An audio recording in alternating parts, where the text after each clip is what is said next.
Joe, congratulations through to the second round of the Ball Sports World Grand Prix. Tough game again against Damon Howard, but you were expecting that? Yeah, especially at this format. I know we've drawn each other a couple of tournaments as well, but obviously that's a straight start. And I think Damon, I saw a stat on the TV flash up in the practice room that he'd got the best checkout percentage of the year or something out of anyone. So this should suit him, and I think you saw in the second set when he got on a roll, it was tough to stop. I think even if I'd have played anywhere near like I could in that second set, I think I would still struggle to stay with him. So that's sort of testament to the work he puts in on his doubles. But it was just about getting the win, and who cares if you look good or bad doing it. In that cutthroat format, how hard is it to pick yourself up again after being blown away in that second set?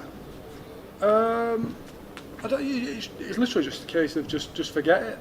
I think it might be tough to pick yourself up if you miss chances in the second set and maybe miss a match dart here or there or whatever else. But he blew me away the second set 3-0, and I think the score flattered me 3-0.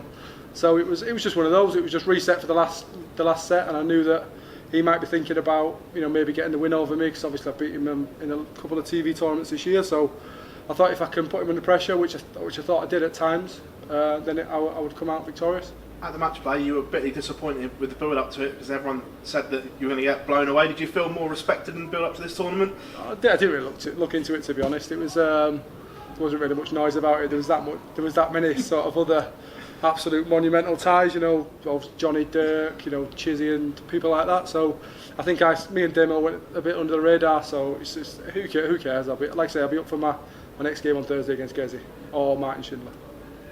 You touched on it there. Obviously, one eye on Gezi. He is number one seed coming into this. So, are you prepping to play Gezi?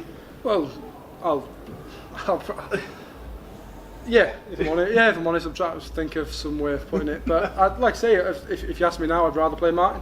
I think Martin's not as good as Gezi, so I'd rather play him. But Gezi's the favourite, and he's world number one, so he's favourite by right. But you never know. This tournament's thrown up some massive shocks over the years, so you never know. We'll see.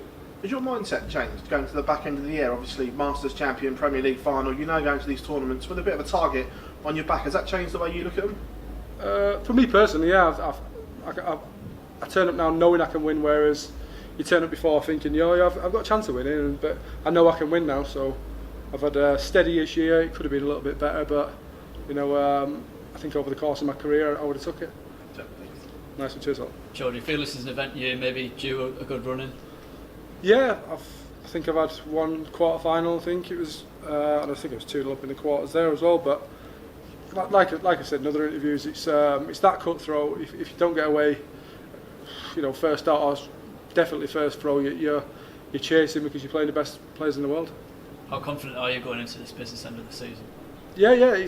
I think I had a little bit of a dip in the middle, which is understandable with the hectic schedule with the Premier League and Euro tours here, there and everywhere. So I think that had the dip at the right time. I think I've had the dip probably a little bit later on in the year previously than I'd like, but I think I've had the dip early on, so hopefully I can find my best stuff coming towards the end of the year. And the next generation of Cullen's starting to emerge. Your son Travis played his first youth county game. Obviously a proud moment for you. Yeah, I was gutted I wasn't there to watch him, but he understands, and it was I didn't expect him to get into darts, to be honest. It sort of just happened just overnight. He went to a tournament, did quite well and got asked to play for county, so I'll try guide him best I can, but I can't guarantee he'll be as good as me. Cheers, Joe. Cheers.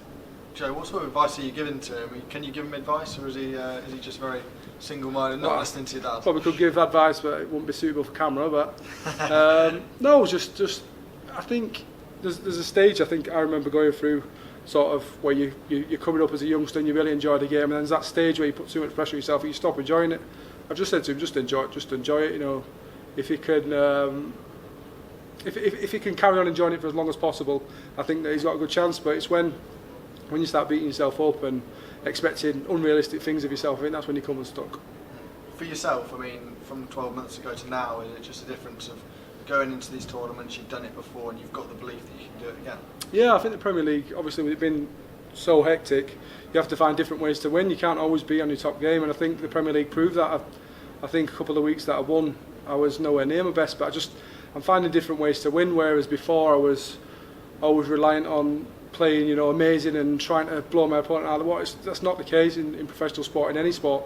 So I think if I can carry on just grinding wins when I'm not on my best, I think I've got a good chance for the rest of the year.